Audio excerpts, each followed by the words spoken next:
Endri, do të nisim me takimi cilit ju bë shumë jehon, regjia duhet kemë edhe deklaratën e Trumpit aty për takimi Trump-Xi Jinping në Koren e Jugut.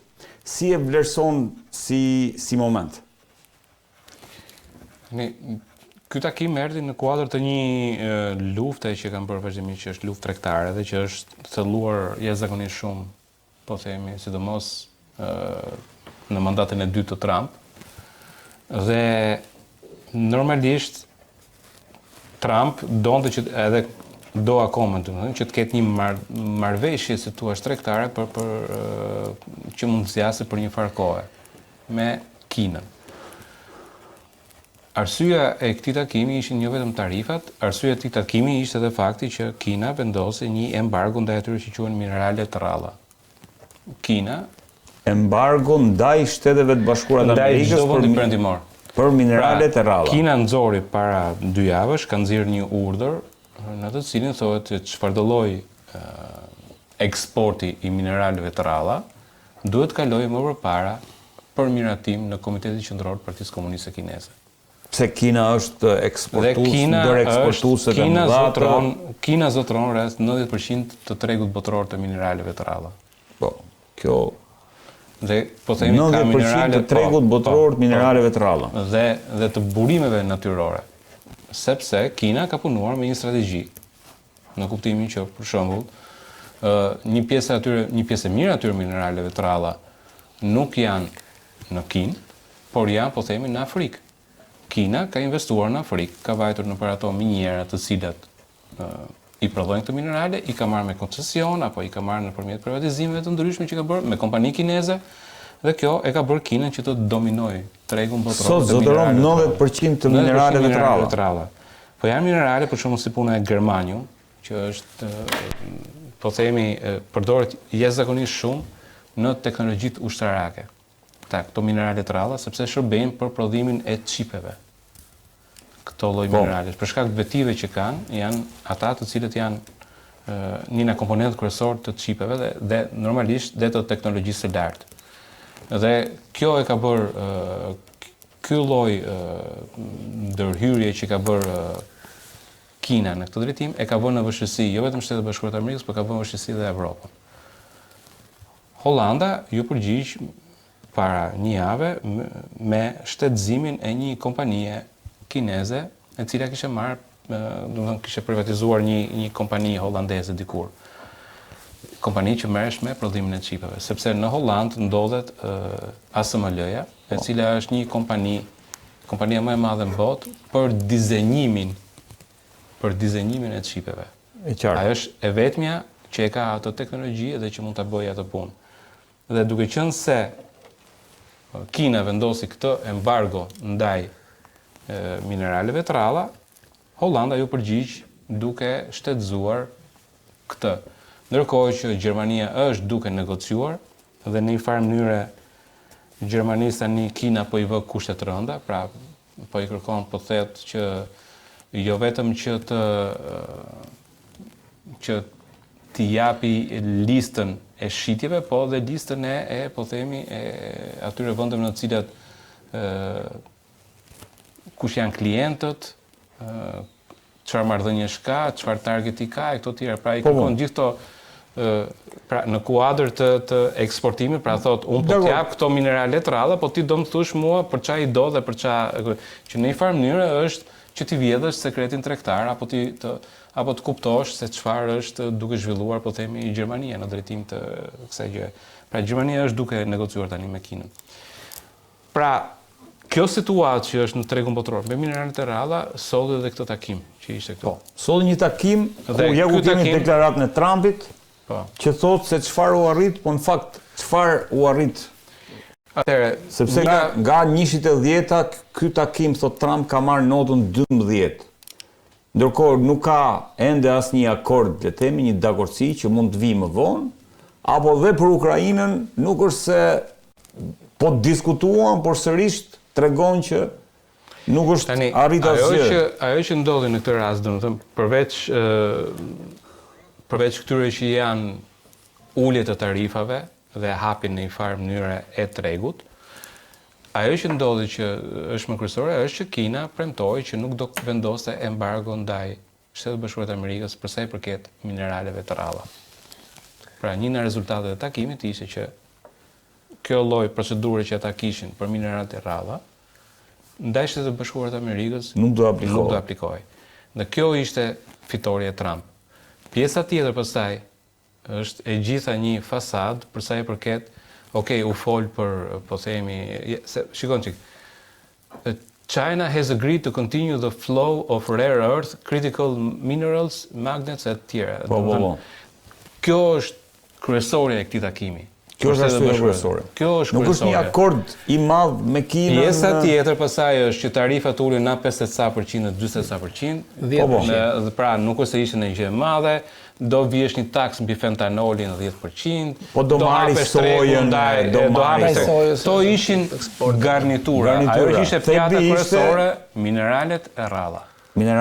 Dhe Trump e arriti atë rezultat. Pavarësisht se çfarë mund të thonë tjerë, Trump e arriti këtë rezultat. Por çfarë mori Kina në këmbim është? Një farë ulje të taksave apo këto që janë të tjera, domethënë që janë aty. Kate, si e lexove këtë takim se domthon deri para disa muajsh dukej e pamundur për shkak të klimës së krijuar, për plasjes në distancë midis Shtetit Bashkuar të Amerikës dhe Kinës, edhe për shkak të deklaratave që shumë të ashpra që palët bëjnë ndaj njëra tjetrës. Si e vlerëson këtë moment, këtë takim? Ky është një takim i cili nuk përjashton konfliktin fundamental që kanë Shtetet Bashkuara të Amerikës me Kinën për primatin botror. Nuk e përjashton. Absolutisht jo. Është një paktën shumë komentator, por edhe nga ajo çka ndihet është një lloj fitore, si thosh, i sigurimi një kohe fitimit të kohës nga ana e Shtetit Bashkuar të Amerikës në një luftë që do të jetë e gjatë. Ky është një round, një betejë që parashikohet e gjatë. Është një betejë e cila nuk është se mbaron me kaq, bile shumë komentatorë kanë cilësuar si një takim më tepër teknik se sa substancial, sepse nuk është rënë dakord për temat e mëdha, përveç një prej çështjeve që ndajnë Shtetet Bashkuara të Amerikës dhe Kinën, që është çështja e mineraleve të rralla. Nuk ka një akord të madh, po themi. Në lidhje natyrës teknike, nuk lidhet fare bile as me çështjen e Tajvanit ose me aleatët amerikan në Oqeanin Paqësor, siç janë Japonia dhe edhe Filipinet. Si në anën e Shtetit Bashkuar të Amerikës, por edhe në anën e Kinës. Pra pozicionet mbeten po ato që janë, thjesht me ajustime të vogla dhe fakti edhe mineralet e rralla mund besoj, faktën e shoh si një lloj tentative teknike edhe nga ana e kinezëve për të parë se si do evolojë çështja e tarifave me Shtetet Bashkuara të Amerikës. Lufta sot për sot është tregtare, nesër pas nesër mund të jetë një konflikt i një natyre tjetër. Por përtej kësaj nuk është se prodhon një gjë të madhe. Ka një tentativë ndoshta në një takim për të hedh themelet e një takimi të ardhshëm, por ajo që mua më ka bërë përshtypje ose ka bërë përshtypje është që mbas këtij takimi Trump nuk ka marrë pjesë në këtë forumin rajonal që po zhvillohej në Seul dhe është kthyer në Shtetet Bashkuara të Amerikës. Mund ta shohësh ka dy anë këtë, mund ta shohësh nganjëri krah ndofta Trump arriti atë që donte të arrinte dhe u kthye në Shtetet Bashkuara të Amerikës. Në anën tjetër mund ta shohësh edhe si një heqje dorë ose si një mos begenisje e aleatëve, si një lloj mos mbështetje e aleatëve amerikanë që janë në rajon që sot mbeten. Aleati më i mirë mbetet Japonia, por edhe i ka kërkuar ndihmë edhe për Ukrainën në Klet. Ndihma për Ukrainën është një mënyrë për t'i bërë thjesht për ta shtruar çështjen në tavolinë, po kjo nuk, sepse ndihma për Ukrainën mund të kërkohesh në këtë lloj forme. Po kërkojmë nëse mund të bëjmë diçka, ndihma për Ukrainën mund të jetë kjo, frenimi i eksporteve për materialet natyrës kritike për Rusinë, një lloj negocimi me Korenë e Jugut, me Korenë e Veriut, për të mos vazhduar eksportet e armëve ose dërgimin e trupave ushtarake. Nuk e di si cili është tashti për momentin prezenca e koranëve është e substanciale e rëndësishme, po jo këto mund të ishin dy elementët. Po a mund themi që u takuan si dy rival të mëdhej, si dy të barabartë klejtëse? Lufta tregtare që ka Shtetet Bashkuara të Amerikës me Kinën është një luftë shumë problematike, sepse Shtetet Bashkuara të Amerikës ka një lloj komplementariteti nga pikpamja ekonomike. Eksporte të lira nga ana e Kinës dhe importe të lira nga ana e Shtetit Bashkuara të Amerikës, eksporti nga Shtetet Bashkuara të Amerikës të materialeve të natyrës bujqësore, por edhe është çështja e borxhit, ende një më mirë këtë pjesë. Pra Kina ka një pjesë të mirë të borxhit amerikan, e ka mbledh kinezët. Çfarë do thotë kjo? Po Kina, Shtetet Bashkuara të Amerikës, domethënë, i gjithë eksporti i kapitalit që rrjedh, pra eksporti i kapitalit që rrjedh nga Shtetet Bashkuara drejt Kinës në formën e importeve, përkthehet nga kinezët në blerjen e letrave me vlerë amerikane që financojnë borxhin. Dhe që skema me cilën amerikanët kanë financuar një pjesë mirë të borxhit dhe ka një lloj komplementariteti. Dhe çfarë ndodh? Në momentin që futen tarifat në mes, çështja e këtij komplementariteti vihet në dyshim. Dhe pastaj kjo sasi përkthehet në çështjen e borxhit etj. Janë elemente afatgjatë. Endre. Po, përsa i përket, duhet kuptuar që në botë ka disa bloqe tregtare. Bloku tregtar ai që njohim ne të gjithë është BE-ja, ai që ne tentojmë që të futemi brenda. Po përveç këtij bloku tregtar, përveç BE-s, ka ekzistuar edhe ai që quhet ASEAN-i, pra një blok tregtar përsa i përket vendeve të Azisë Juglindore. Dhe një tjetër blok tregtar është BRICS-i, për të cilin kemi folur, që përfshin Kinën, Indinë, Rusinë, Brazilin, pra dhe Afrikën e Jugut, dhe janë disa realitete ekonomike në të cilat vendet kërkojnë një bashkëpunim rajonal, ekonomik, në mënyrë të tillë që të kenë pozicion negocimi më të mirë. Trumpi, për shembull, gjatë kësaj vizite që bëri, vajti takoi disa vende që ishin të ASEAN-it, pra që është ky bloku ekonomik tregtar. Në Japoni ishte është ky bloku ekonomik tregtar që ka të bëjë me Azinë Juglindore. Që është pjesë e botës amerikane. Dhe ky blok, me këtë arriti disa marrëveshje që arriti me e para përveç konfliktit Tajland-Kambodgje, në të cilin Trump mori edhe ato meritën sepse u arrit një marrëveshje paqe midis dy palëve pas marrëveshjes së pushimit. Uli tarifat për një pjesë sepse i kishte ngritur më përpara për një pjesë atyre vendeve në këmbim të hapjes së atyre vendeve në drejtim të eksporteve amerikane. Pra krijoi një marrëdhënie të tillë, sepse për ato vende që janë aty tregu amerikan është shumë i rëndësishëm, sepse është treg i pasur dhe ka çmime të larta. Treg fundamental. Pra, për ata është një produkt i tyre shitet, po themi, më shumë në Shtetet Bashkuara të Amerikës se sa shitet në Kinë. Për të thënë një shembull. Dhe kjo që bëri Trump janë rrit ekonomikisht vetëm Japonia janë produkt gjithë vendet e zhvilluara në Azinë e largme, gjitha ato që ne njohim, Tajvani, Korea, tigrat, janë produkti i suportit amerikan. Në atë rajon. Tani, këto vende rrezikonin për shkakun që të binin në drejtim në po them ndikimin e Kinës. Dhe me këtë marrëveshje që bëri Trump, arriti të lidhte më tepër në ndikimin e tërheq në sferën e Shtetit Bashkuar të Amerikës. Pra, ai çfarë bëri? Këto që ishin vende rreth rrotull, vendet e po themi e ASEAN-it, me Koren dhe Japoninë në vendin tjetër, pra riforcoi lidhjet e Shtetet Bashkuara përpara se të shkonte në negociat me Zinë. Dhe bëri si mesazh në mënyrë, pra forcoi një herë pozitën e vet përpara Zis, për të thënë që shikoj se nuk je duke bërë tratativ me një, po themi, me një shtet të lodhur, po je duke bërë tratativ me një superfuqi. Dhe çfarë do rezultate që të marrë nga kjo marrëveshje? Pra në marrëveshje që bëri me Zinë, Trump kishte në xhep uljen e ndikimit të Kinës në këto vende nëpërmjet marrëveshjeve që bëri.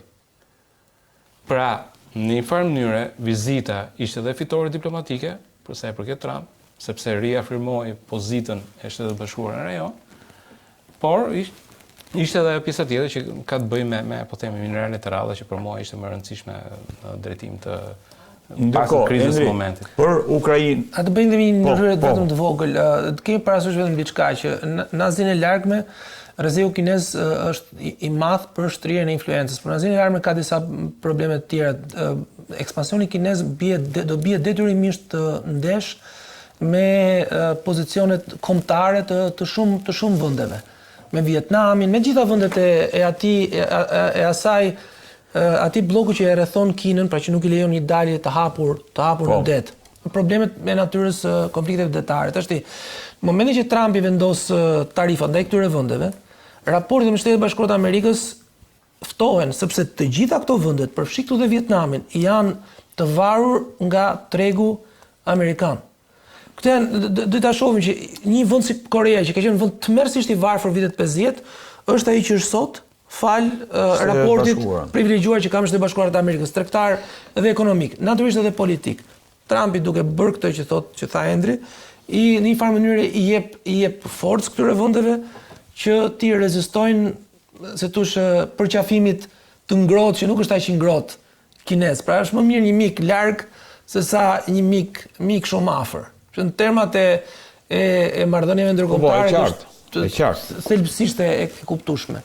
Ndërkohë, Endri, për sa i përket Ukrainës, sepse do kalojmë pak edhe tek, le të themi, rritja e retorikës midis Rusisë edhe Shtetet Bashkuara të Amerikës, i kërkoi gjithashtu edhe që presidenti kinez ta ndihmonte me për të zgjidhur situatën në Ukrainë. Pra, folën gjeopolitikisht për një çështje që është shumë e rëndësishme. Si e lexon këtë, sepse ajo që është e vërteta është që mund kemi një që do ta ndihmojmë, do përpiqemi ta ndihmojmë, por nuk kemi një vendim, le të themi, një dakordsi midis Shtetit Bashkuara dhe Kinës për të dhënë fund asaj lufte. Tani, më tepër kjo ishte në kuadër të vendosjes së një raporti të Kinës si mediator në zgjidhjen e konfliktit. Por Kina nuk është se ka të njëjtin raport që ka Trump në drejtim të qasjes ndaj këtij konflikti. Kina sot është ajo që mban në këmbë ekonominë ruse. Nëse Kina do të dëshironte që ky konflikt merrte fund, mjafton ndërprisë marrëdhëniet ekonomike me Rusinë, dhe Rusia falimentonte. Kina nuk e dëshiron këtë gjë. Kina dëshiron që ky konflikt të zgjas sa më shumë, sepse dobëzon ekonominë ruse dhe i jep mundësi Kinës me potencialin e vet ekonomik që të futet në Rusi. E qartë. Që të marri ato që janë rezerva, po themi të naftës, së gazit, të penetrojnë në sistemin financiar, të penetrojnë në çfarëdo lloj gjëje. E çfarë bën shtet klient? Dhe që ta kthejt në shtet vasal ekonomik Rusin. Pra, për Kinën, ky konflikt duhet rindezur. Dhe kjo është arsyeja që Kina, por njëkohësisht Kina nuk do që Rusia të fitojë në mënyrë absolute, sepse Rusia kthehet pastaj në një shtet akoma dhe më të fortë. Një Rusi plus Ukrainë është ngjashme me Bashkimin Sovjetik. Pra, Kina i intereson që ky konflikt vazhdojë. Kjo është arsye që ndihma e Kinës ka qenë e tillë në drejtim të Rusisë që të vazhdojë ky konflikt sa më gjatë që të jetë e mundur. E ndihmon është interesi i saj, me aq sa e ka llogaritur, jo me aq sa ka mundësi. Nuk i jep armë të teknologjisë së lartë, i jep drone në drejtim të ndërkohë dhe Korea e Veriut duhet droneve që përdorin ushtarët rusë janë dronë të prodhuara në Kinë. Pra, sepse janë në ato drejtim kinezët janë edhe përpara në teknologji dhe njëkohësisht i jep për mjetet transporti, për shembull tani kanë filluar ata që të sulmojnë frontin me motocikleta, për shembull, nëse nuk e di, e keni parë pamjet, sepse tani ka ikur, sepse si me motocikleta. Ka disa kohë, sepse ka kohë që ka ndodhur kjo zhvendosje, sepse problemi ishte që kur ti çoje kolonat në transportues blinduar, pra për çuar luftëtarët në fushë betejë, në zonën ku zhvillohen luftimet, shkon me transportues blinduar, që kemi pasur dhe ne ca vjetër, domethënë. Problemi ishte që sa dilte transportuesi blinduar, shkonte drone e godiste dhe gjithë ata që ishin 10-12 veta që ishin brenda vriteshin. Tani kanë ndryshuar taktika. Marrin ushtarët rusë, hypin motocikleta dhe lëvizin secili për vete. Është më e vështirë për dronët që t'i azilsojnë, edhe për shpejtësinë e motocikletës, por edhe për faktin që janë të shpërndar. Ata 10-12 veta që ishin në një vend të vetëm, tani janë në 12 vende. Tani janë 12 vende ndryshme dhe është e vështirë për t'i kapur. Pra, për shembull, këto vijnë nga Kina. Këto motocikletat. Këto motocikletat, këto mjetet e transportit, për shembull, ka arritur aty përqesh edhe ato që quhen golf kart. Pra, makina që përdoren për golfin, të cilët u shërbejnë ushtarëve rusë për të zhvendosur në një vend në tjetrin, duke qenë se kjo pjesa e transportuesve blinduar është një pjesë shumë problematike, domethënë. Paktën në këtë lloj konflikti që është bërë. Pra Kina e ndihmon, por e ndihmon për ta kthyer në për ta mbajtur sa më shumë të impenjuar, nuk i jep ndihmë fondamentale. Ajo që duhet kuptuar është që përveç ushtarëve rusë, ka edhe ushtar Korano Verior, por janë dhe rreth 5.000 trupa kubaneze. Kubaneze që luftojnë për Rusinë. Dhe përveç atyre që ka rekrutuar në Afrikë, që janë aty. Që janë aty, të cilët janë se ka një diferencë midis trupave kubaneze dhe atyre që janë rekrutuar në Afrikë. Ata që janë rekrutuar në Afrikë, ca mund të kenë vajtur si mercenar, ca mund të kenë vajtur, po themi si punëtori thot, hajde se të punosh punëtor pastaj e nisën prompt, pra ka metode ndryshme, kurse me kubaneze ka të bëjë direkt me qeverinë e Kubës. Ke praktikisht reaktivizimin e atij që është akti i dikushëm, boshti i luftës tot, komunizmi, domethënë. Korea e Veriut, është reaktivizuar sepse ke ushtar kubanez që janë duke luftuar. Klet, në i koment për këtë, për punën e Ukrainës që pastaj çështjen e Ukrainës në raport me Kinën nuk ka ndonjë koment madh për të bërë, po ideja është që në momentin që ka filluar konflikti i Ukrainës, një nga rreziqet më të mëdha që shumë komentatorë të politikës së jashtme kanë parë ka qenë pikërisht afrimi më i madh i Kinës me Rusinë dhe varësia më pas e Kinës e Rusisë nga Kina. Me luftën në Ukrainë, Kina mund të jetë, sido që dali konflikti, prap Kina është fituesi më i madh, sepse edhe sikur unë jam dakord me që thotë që Rusia do të bëhet shtet shumë i fuqishëm, Rusia do të dalë më e dobët nga lufta, edhe sikur të fitojë. Suksesin apo fitoren më tepër do ta konsumoj për së brendshme se sa për së jashtme, sepse ka dhe problemet natyrës demografike shumë të mëdha, të cilat nuk janë zgjidhur. Nuk është se Kina është më mirë, por Kina ka prapë një rezervë humane shumë më të madhe, treg shumë më të madh. Rusia do mund të kthehet, dhe unë besoj që do të kthehet në një shtet të varur nga Kina ekonomikisht, por mënyra se si kinezët mund ta përdorin Rusinë mund të jetë si një lloj siç kanë përdorur gjithmonë Korenë e Veriut, për të rritë temperaturën e tensioneve politike, natyrisht në një teatr më të vogël, siç është lindja e largme.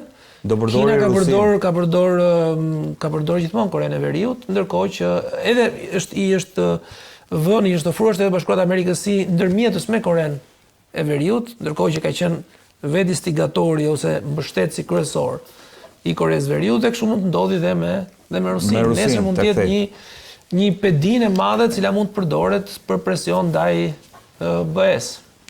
Ndërkohë, regjia duhet ta kemë aty dhe postimin e presidentit Trump për sa i përket vendimit për që Shtetet Bashkuara të Amerikës t'i rikthehen le të themi testimeve me armatime bërthamore.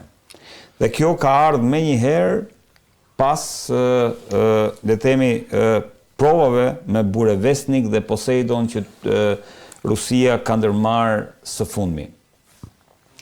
Si e vlerëson këtë retorikë që sa vjen edhe rritet? Duhet ta themi flitej për Tomahawk, pas Tomahawk kaluam te Burevestnik dhe Poseidon, tani kemi menjëherë deklaratën e Trumpit, i cili pas shumë viteve i rikthehet testimeve me armë nukleare. Në vitin 92 janë testimet e fundit. Si e lexon këtë zhvillim nëse do të futemi vërtet në këto zhvillime dhe nuk jemi thjesht në nivel retorike propagandistike apo deklarative. Kjo është... Ja ku është edhe... Kjo është më në fund Trumpi në mandatin e dytë po kupton se si funksionon real politika. Dhe po kupton pozicionin strategjik të Shtetet Bashkuara të Amerikës. Sepse Trump është nisur me idenë e një biznesmeni i cili thotë, nëse ne arrijmë një marrëveshje të mirë, s'kemi nevojë të luftojmë. Pra ka qenë i njëjti mentalitet që e ka marrë në qafë Perëndimin që lidhi marrëveshje të tilla me Rusin, dhe ja ku jemi tani, dhe lidhi marrëveshje të tilla edhe me Kinën. Pra, Gjermania, sidomos në Merkelin, po edhe në ata që janë kancelarët e tjerë, filloi të lidhte marrëveshje ekonomike, tregtare, me transferim kapitalesh dhe kapacitetesh industriale në drejtim të Kinës, me idenë edhe të përfitimit të dyanshëm, pra ta përfitonin nga krahu i lirë i punës, por njëkohësisht me idenë që nëse ne mbajmë marrëdhënie të mira me Kinën, nuk kemi se do kemi konflikte të ardhmen, dhe ja ku janë me Kinën tani, që Kina po e mbyt tregun evropian me prodhimet e veta, po i nxjerr. Dakor. Se nuk është problemi vetëm nxjerrjes nga tregu botror. Problemi është i varfërimit të Evropës. Gjithë ai që është standard tani i Evropës nuk do jetë më pas 5 vjetësh. Evropa do jetë më e varfër pas 5 vjetësh. Pas 5 vjetësh. Është edhe shpeshpakshme. Sepse është futur në një trajektore të gabuar. Trump tashmë po e kupton që, shiko, në botë nuk janë që të gjithë, si që kanë shprehën krishterët që këndojnë kumbaya dhe janë të lumtur. Në botë ka raporte forcash, të cilat lindin nga konfliktet që janë natyrore për shtetet komp. I had no choice. Në këtë rast, direkt këtu te unë, I had no choice. Nuk kishte zgjidhje tjetër. Nuk kishte zgjidhje tjetër, në kuptim. Shiko, në kuptim nuk ka zgjidhje tjetër. Shtetet Bashkuara. Çfarë para çfarë do të thotë për një superfuqi si Shtetet Bashkuara të Amerikës të rikthehen testimeve bërthamore? Po, sepse mënyra se si Trump u mundua të zgjidhte çështjen e, po themi, çështjen e Ukrainës nëpërmjet negociatave dhe duke qenë shumë dashamirës ndaj Rusisë, Trump tani po e kupton që Putini e ka marrë si shenjë dobësie të Shtetet Bashkuara të Amerikës. Dhe ndaj? Ndaj Rusisë. Apo edhe ndaj Kinës. Atëre, po sidomos ndaj Rusisë, sepse Rusia është ajo që ngulmon të armët nukleare. Atëre, në momentin kur ne kemi një ndërprerje, po themi, të dialogut për momentin, u anullua një takim që do mbahesh midis Putinit. Po, në Budapest. Në Budapest, dhe ka qenë Marco Rubio ai që e ka marrë këtë vendim, sepse ka pasur një telefonat me Lavrovin për të folur për takimin. Lavrovi kishte bërë një listë me kërkesa të panegociueshme për rusët që Marco Rubio pas një memoje, po, e pash si lajm. Që nuk ja vlen që të shkojmë më, se kështu siç po thjesni ju, jeni dhe aty u vure që qëndrimi rusish është shumë arrogant, shumë jo bashkëpunues dhe konfrontues. Dhe në momentin kur Trump u mor me të mira deri në këtë moment, po nuk pati as rezultat, përkundrazi ju kthye me të keq, atëherë Trump filloi ta kuptonte që kjo lloj mënyre në botë perceptohet si dobësi. Si dobësi. Pra filloi me sanksionet. Ky është problemi i perëndimit. Filloi me sanksionet, që ishin sanksionet sanksionet që vendosin ndaj kompanive Lukoil dhe Rosneftin. Po. Por ky është një problem i perëndimit, vetë përmbajtja e perëndimit, duke menduar që kundërshtarët e tij janë të arsyeshëm dhe kanë disa vlera bazë, është marrë gjithmonë si dobësi në këtë vende. Atëherë, tashmë Trump po ftillohet. Nuk ka më dobësi. Çfarë do të prodhojë fillimi? Po kjo, çfarë para imron? Kjo është rikthim në luftën e ftohtë. Kjo është rikthim në luftën e ftohtë. Kjo është rikthim në luftën e ftohtë dhe zakonisht kur rikthehet në luftën e ftohtë, fitojnë ata që janë me ekonominë më të fortë. Do të thonë kështu na ka treguar historia. Dhe ekonomia për momentin favorizon perëndimin ndaj Rusisë. Nuk e di se sa mund ta favorizojë ndaj Kinës, kontra Rusisë është i sigurt që e favorizon. Nga pikpamja këtë kthes të madhe, le të themi, të Shteteve të Bashkuara të Amerikës nga të nisën nga më mirë nga Rusia. Janë dy armë të cilat përdorin teknologjinë bërthamore, jo në mbushje, se në mbushje natyrisht përdoret, por në propulsion, në motorin e vet. Dhe nga po ta marr. Cilat armë? E ke fjalën për Burevestnik edhe për Poseidonin. Po, nuk nga pikpamja se tush e utilitetit nuk është se i ndryshon në një gjë, qoftë se do të përdorësh bombë bërthamore. E vetëm që do të ndryshonte, mund ndryshoj se thush kapacitetin e armës, pra nuk e ka mbushjen bërthamore, po e ka mbushjen taktike, ndërkohë që duke pas një reaktor bërthamor, efektet bërthamore, arma i ka të brenda shkruara. Po çfarë bën? Cili është efekti këtyre armëve? Këto dy armë rrisin pasigurinë në mënyrën se si këto do të përdoren. Për këta, po mua më duket fakt. Se Burevestnik, çfarë për reaktorin Pestov u tregua i kujdesshëm dhe tha që nuk jemi në nivel testimesh bërthamore. Po ideja është të propulsionin, motorin, i cili shtyn e ka nuklear, e ka bërthamor. Dhe Poseidoni ishte ai që krijonte tsunamin e tjerë. Apo dhe ai propulsionin e ka bërthamor. Armë që, si thosh, teknologji ushtarake që përdorin propulsion bërthamor, në mos gaboj janë dy, në ndecet edhe luftanijet. Këto të dy janë. Luftanije nuk ka, Shtetet Bashkuara, Rusia nuk ka luftanije. Ka kështu në ndecet që përdor propulsion bërthamor. Problemi ku qëndron? Të paktën nga shumë teknik. Nëse për shembull një nëndece ose një kështu aeroplan mbajtëse e zem që është përthen dhe mund të shkaktojë një aksident teknologjik në det të hapur. Kjo raketa që testohet ose torpedoja që testohet ta sjell aksidentin bërthamor, ta sjell te dera shtëpisë. Kështu që ka rrit në mënyrë me një faktor shumë të madh kapacitetin, si thosh, e aksidenteve të natyrës bërthamore. Pra, pa ushtarake nuk është se të sjell në një favor të madh. Po ç'a ndodh me Trumpin? Trumpi mua më duket që është i detyruar që të ndërmarrë një hap të tillë. I had no choice, është i detyruar të ndërmarrë një hap të tillë sepse perceptohet vendimi i Rusisë si një vendim i papërgjegjshëm. Pra, posedimi arma bërthamore, teknologjia bërthamore është në vetvete e papërgjegjshme.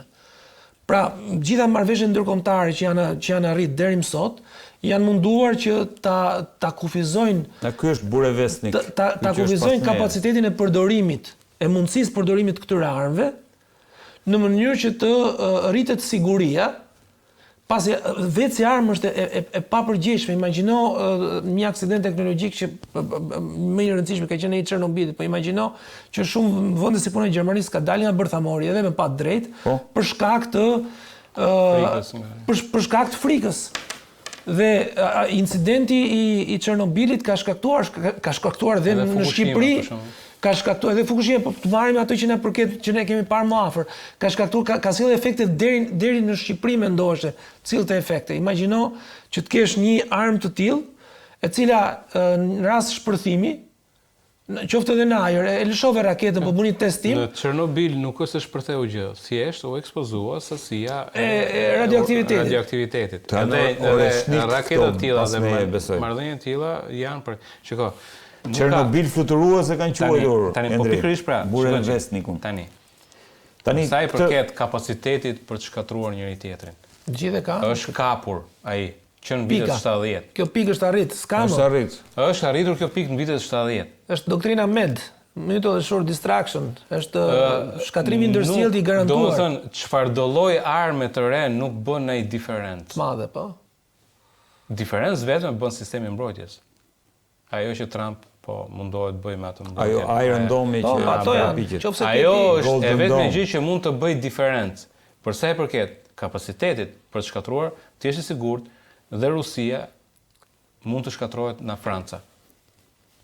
Po, çdo vend që ka armë bërthamore mund ta shkatrojë tjetrin. Ose mund të shkatrohet nga Britania. Se nga Koreja, dhe nga Koreja ka më pak testata nukleare, se është më vështirë, po këto vende që kanë 400, 500, 600 testata nukleare, sepse goditet, se po u goditën, shiko, popullsia e Rusisë, pavarësisht se ti e shikon në hartë aq të madhe, 90% është e pabanuar, se është Siberi, nuk ka njerëz. Shumica e popullsisë është në zonën evropiane, Moska, urbane dhe Peterburgu. Pra, këto janë dy qytetet bashkë me rrethina në cilën është. Po u goditën këto dyja, nuk jeton më njëri në Siberi, nuk ka kuptim. Dhe testatat nukleare të botës nuk janë të drejtuar për të goditur Siberin. Janë drejtuar për të goditur qendra të tilla, përveç atyre që janë silloset e avion. Pra, ky kapacitet për të shkatruar njëri tjetrin, bota e ka arritur në vitet 70. Dhe kjo ka qenë arsyeja që nisi perestrojka e Gorbaçovit, që donte të ndryshonte kursin e... Çfarë është perestrojka, Hendri, për ata që po na dëgjojnë se... Klasës në perestrojka, reformat ekonomike, politike... Ja, reformat ekonomike që donte të shpëtonte bashkimin ekonomik. Bashkimin sovjetik, me ekonominë e bashkimit sovjetik. Sepse nuk e mbante dot më këtë garë, dhe nuk ishte më kuptim gara, që në vitet 70, Shtetet e Bashkuara të Amerikës, Franca, Britania, Bashkimi Sovjetik e kishin potencialin të shkatronin njëri tjetrin. Po, ku po shkojmë tani, ndërkohë që Trump tha që në 10 se tona bërtamore janë afër Rusisë. Kjo është provë force në kuptimin e unë kam dhe këtë armën.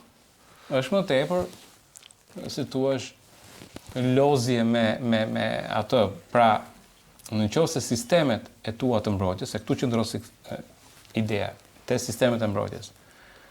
Sistemet e mbrojtjes së vendeve perëndimore janë më të avancuara se sistemet e mbrojtjes lindore. E qartë. Rusia, pavarësisht atyre që kishte... Të janë pamjet e Poseidonit duhet o... Ne po e shikojmë, dhe me rastin e konfliktit që po ndodh në Ukrainë.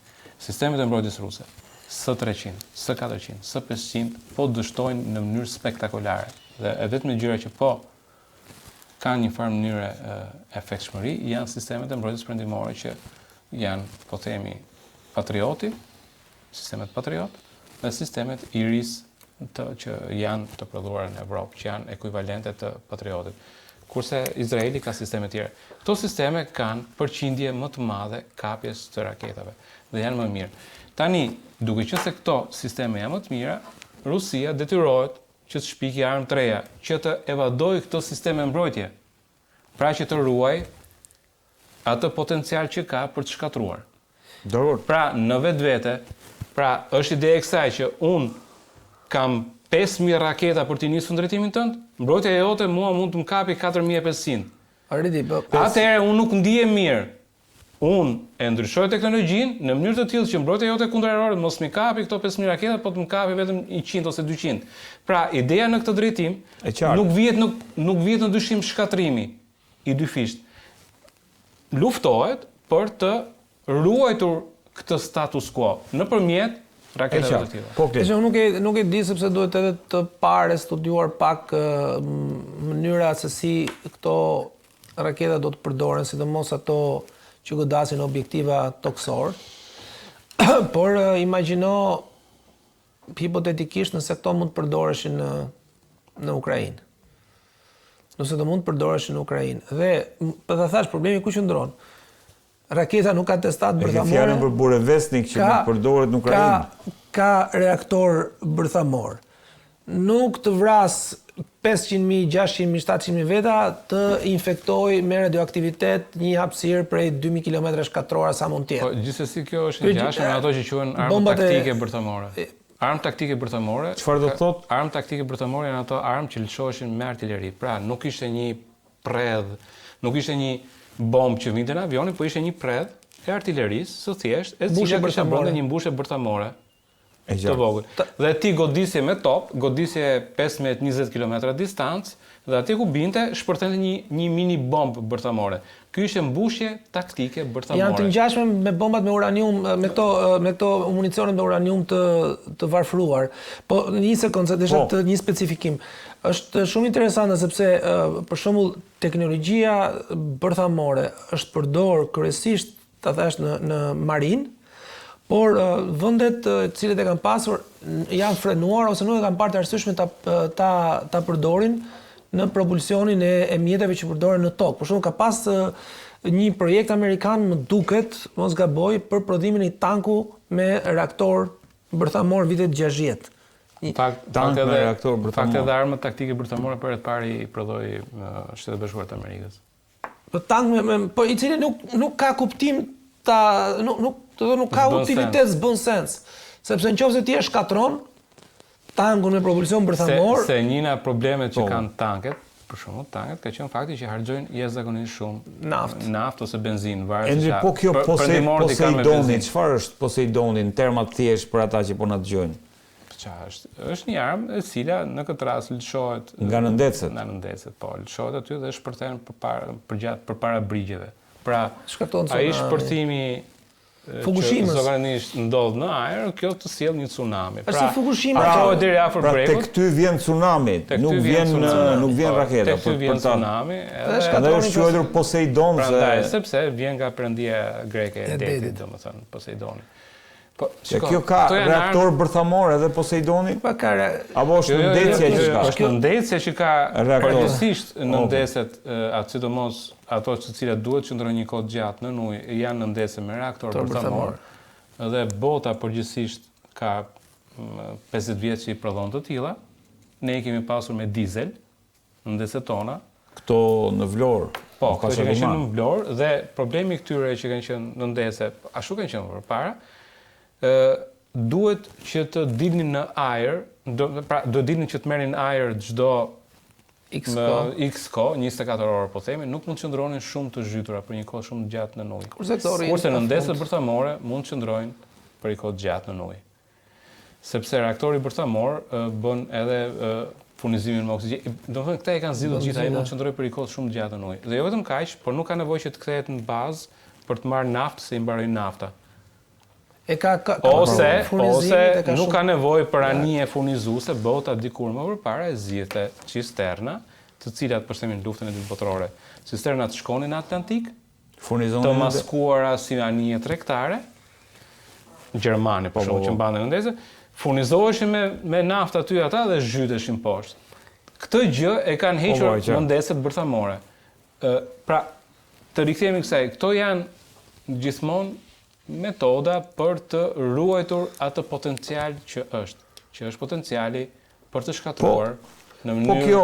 Po kjo Endri, që Peskov thotë që Burevestnik dhe Poseidon nuk janë le të themi testime bërthamore. Po këtu është për këtu është çështja, se po përpari ta shpjegojmë që nuk janë testime bërthamore dhe nga pikpamje teknike ligjore është e ka drejt, por problemi efektet, që janë efektet? Për shembull, raketa Poseidon do të mund të sjellë të njëjtat efekte që solli shpërthimi i Fukushimës. Të njëjtat efekte. Pra, kështu zjerje detit për qark, mini tsunami, etj, mund ta fshin nga harta bregun e Amerikës. Unë po flas për Fukushimën si për të marrë analogji. Se ndofta propagandës ruse mund ta ketë shumë herë më të madh, po nuk janë armë që edhe Shtetet e Bashkuara të Amerikës kanë pasur një armën që ishte nuk e di sa ton ka qenë bomba që quhej nëna e të gjitha bombave. Motherfall bombs, e cila me të vërtetë nuk kishte kapacitet bërthamor, por kapacitetin shkatruese ka pas shumë të madh dhe rusët e kanë kritikuar përdorimin e kësaj ose posedimin e kësaj arme, ndërkohë që rusët pastaj kanë përdorur edhe armë. Endri thotë që po shkojmë drejt luftës së dytë të ftohtë. Po. Jemi drejt, në opinionin tonë, jemi drejt kësaj apo drejt një përplasje? Tashti në raste atëre, nëse do bëjmë disa analogji të vogla, unë mendoj që lufta e ftohtë ka qenë e mundur për sa kohë që ka qenë dy sisteme ekonomike të ndarë nga njëri tjetri dhe teorikisht të dyja vetë ushqyese. Pra sistemet ekonomike që ushtrejnë njëra tjetrën dhe në këtë mënyrë mund të krijosh edhe diferenca mbi luftën midis dy bloqeve. Nuk është edhe aq e vërtetë kjo, por të paktën nga pikpamja praktike kjo ka qenë dy bloqe, dy sisteme ekonomike, dy sisteme politike tërësisht të ndara. Në momentin që neve jemi, situata i përngjan më shumë situatës para luftës parabotërore. ekonomi inde të ndërvarura, sisteme ekonomik pak a shumë të njëjta, ose sisteme në tentativë për të bërë sistemi kapitalist, për të modernizuar drejt kapitalizmit e kështu me radhë, por vende me diferenca minimale, diferenca ideologjike, diferenca më tepër në raportin me menaxhimin e mënyrës si menaxhohet pushteti, sisteme autoritar, regjime autoritare, jo autoritare. Dhe unë them që jemi më afër një skenarit luftës parabotërore, po kjo nuk e përjashton edhe idenë e luftës ftohtë. Edhe lufta parabotërore ka qenë një konflikt i cili u zhvillua në raport jo vetëm me aspiratat imperialiste që kishin vende të ndryshme ose rikorektime historike, por edhe me sisteme ekonomike të cilat ishin në konkurrencë me njëra tjetrën dhe që quan pastaj në spirale armatimi shumë të lartë, e cila pastaj shpërthejojnë luftën e parabotërore. Po sot edhe natyrisht kjo periudhë mund të klasifikohet si një lufte e ftohtë. Lufta propagandistike mes Gjermanisë dhe Britanisë së Madhe në parë luftës parabotërore kishte filluar që në fund viteve 1800, fillim viteve 1900. Dhe ka qenë luftë goxha e fortë paktën propagandistike, retorikë politike. Pavarësisht pse mendoj që është lufta e ftohtë dhe jo lufta e parabotërore. Në luftën e parabotërore, pavarësisht që të dyja palët kishin sisteme të ngjashme ekonomike, kishin dhe sistemet politike të ngjashme. Pra, në luftën e parabotërore, ti ke pasur vende si Britania apo Italia e këto tjera, të cilët nuk e kishin problem të sulmonin shtetet tjera për t'i pushtuar, për të rritur kolonitë e tyre. Siç e kishte dhe Gjermania me Austrinë. Pra, mentaliteti sistemi ideologjik ishte i njëjtë. Lufta e ftohtë ndryshon tek sistemi ideologjik. Sepse është sistemi ideologjik që përsa e përcakton dhe strukturën ekonomike e shoqërisë. Pra, një shoqëri ishte po themi pothuajse kapitaliste, siç ishte Bashkimi Sovjetik, erdhën komunistët me ideologjinë e tyre politike e ndruan dhe sistemin ekonomik. Është sistemi politik sipër i cili e determinon dhe këtë gjë poshtë. E qartë. Dhe në rastin e luftës së ftohtë ishte pikërisht kjo ndarje, ishte ndarje ideologjike në radhë të parë. Që përcaktoi. Dhe tani jemi prapë në një ndarje ideologjike. Pavarësisht se sistemet ekonomike mund të jenë afruar me njëri tjetrin, në kuptimin që e pranuan gjithë që komunizmi nuk funksionon për të prodhuar pasuri, funksionon për të shpërndarë varfëri, dhe në këtë moment ne kemi një ndarje ideologjike. Ke një Evropë ose një qytetërim perëndimor i cili thotë nuk është e drejtë të sulmosh vende të tjera tua marrësh territorin, ke edhe një sistem lindor ku është Kina, Rusia, Irani, Korea e Veriut, në të cilën thonë, po e patë fuqinë, mund ta sulmosh dhe një shtet. Pra janë një lloj si gjë. Dhe ndarja këtu në këtë rast është ndarje ideologjike. Midis dhe kjo është e ngjashme me ato që ka qenë diku te lufta Peloponeze këtu që diti tash e bështit çike. Jo. Po shkojmë drejt mbylljes.